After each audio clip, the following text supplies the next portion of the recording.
सबसे पहले जानेंगे प्राकृतिक संख्या के बारे में, ठीक है। तो प्राकृतिक संख्या क्या होता है? गिनती की संख्या को क्या कहते हैं? प्राकृतिक संख्या कहते हैं, ठीक है। जैसे 1, 2, 3 और ये कहाँ तक जाएगा? अनंत तक जाएगा, ठीक है।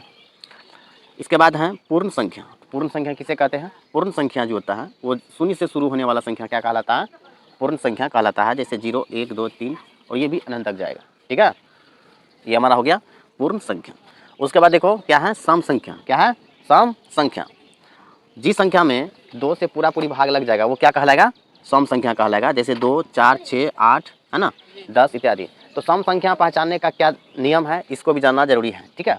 देखो संख्या कितना भी बड़ा क्यों न हो, जिसके अंत में क्या रहे? 2 रहे, 4 रहे, 6 रहे, 8 रहे और शून्य लगा रहे, ये सारे का सारे संख्या 2 से क्या होगा? विभाजित होगा। 2 से क्या होगा?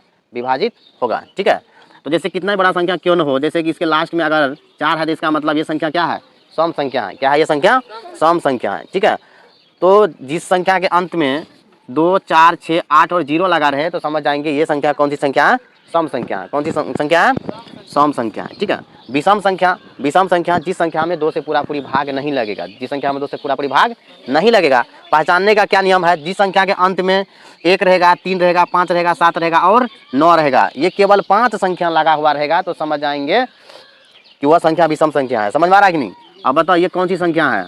सम है कि विषम है? 2631 सम है कि विषम है? विषम है। क्यों? क्योंकि इसके अंत में 1 लगा हुआ है, ठीक है। तो 1 रहे, 3 रहे, 5 रहे, 7 रहे, है ना, 9 रहे, ये जहां भी लगा रहे तो समझ जाएंगे संख्या क्या? हमारा विषम संख्या है, ठीक है। उसके बाद देखो क्या है? भाज्य संख्या। भाज्य संख्या वह संख्या होता है जो संख्या अपने के अलावा दूसरा संख्या से भी कटता है ना। तो या उसको हम कह सकते हैं कि जिस संख्या का 2 से अधिक गुणनखंड हो, जिस संख्या का 2 से अधिक गुणनखंड हो वो संख्या हमारा क्या कहलाएगा? भाज्य संख्या कहलाएगा, है ना। जिस संख्या का 2 से अधिक गुणनखंड होता है वो संख्या क्या कहलाता है? भाज्य संख्या कहलाता है। और सबसे छोटी भाज्य संख्या कौन है? वो है 4। सबसे छोटी जो है भाज्य संख्या वो हमारा कौन है? 4 है, ठीक है। तो 4 जो है सबसे छोटी भाज्य संख्या, इस बात को ध्यान रखना है, ठीक है। अभाज्य संख्या जो एक और स्वयं से कटे, जो संख्या एक और स्वयं से कटे वो संख्या हमारा होता है भाज्य संख्या। और सबसे छोटी भाज्य संख्या जो है वो 2 है। सबसे छोटी अभाज्य संख्या जो क्या है? 2 है ना। इसको ध्यान में रखना है, ठीक है। अब देखो 3 है तो ये खुद से कटेगा, है ना। 5 है तो ये खुद से कटेगा, 7 है तो ये खुद से कटेगा। अब देखो परिमेय संख्या। परिमेय संख्या जिसे हम P/Q के रूप में लिख सकते हैं वो संख्या हमारा क्या कहलाएगा? परिमेय संख्या कहलाएगा, ठीक है। जहां पर Q यानी इसका जो हर है ये क्या होना चाहिए? शून्य नहीं होना चाहिए। ये क्या नहीं होना चाहिए? शून्य नहीं होना चाहिए, इस बात को ध्यान रखना है। और परिमेय संख्या होता है जिस संख्या का पूर्ण वर्गमूल नहीं होता है वह संख्या अपरिमेय संख्या कहलाता है। और ऐसा नहीं ध्यान देना है कि रूट के अंदर है तो वो अपरिमेय है। अगर कोई संख्या रूट के अंदर है, अगर पूरा पूरी वर्गमूल उसका निकल जाता है तो इसका मतलब वो संख्या परिमेय संख्या है। वो संख्या कौन सी संख्या है? परिमेय संख्या। जैसे रूट के अंदर 16 है, रूट के अंदर 16 है लेकिन इसका पूर्ण वर्गमूल निकल जाता है तो इसीलिए यह संख्या परिमेय संख्या कहलाएगा, ठीक है।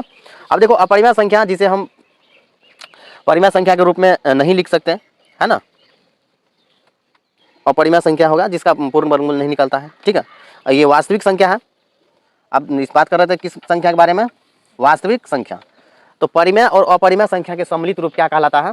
वास्तविक संख्या कहलाता है। इस बात को ध्यान रखना है। परिमेय और अपरिमेय संख्या के वास्तविक रूप को हम क्या कहते हैं?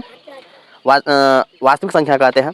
और अवास्तविक संख्या होता है जिस संख्या को हम परिमेय के रूप में नहीं लिख सकते हैं। जैसे कि रूट में जो है -10 हो गया, -15 हो गया, ये सब रूट के अंदर है ना, क्योंकि इन सब का जो है वर्गमूल निकलने वाला नहीं है। तो ये संख्या जो है अवास्तविक संख्या कहलाएगा। और एक लास्ट संख्या हमारा पूर्णांक संख्या। कौन सी संख्या?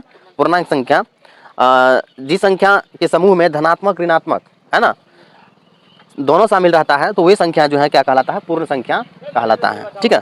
तो अभी हमने देखे कुछ संख्याओं के बारे में, ठीक है। इसमें समझे कि प्राकृतिक संख्या, गिनती की संख्या हमारा क्या होता है? प्राकृतिक संख्या होता है। पूर्ण संख्या जिस संख्या में शून्य भी शामिल होता है तो पूर्ण संख्या कहलाता है। सम संख्या जिस संख्या के अंत में 2, 4, 6 लगा रहे या जो संख्या 2 से पूर्ण रूप से कटे, है ना, वो संख्या सम संख्या कहलाता है। विषम संख्या जिस संख्या में 2 से पूरा पूरी भाग नहीं लगेगा। पहचानने का क्या नियम है? जिस संख्या के अंत में 1, 3, 5, 7, 9 लगा रहेगा समझ जाएंगे वो संख्या विषम संख्या है, ठीक है।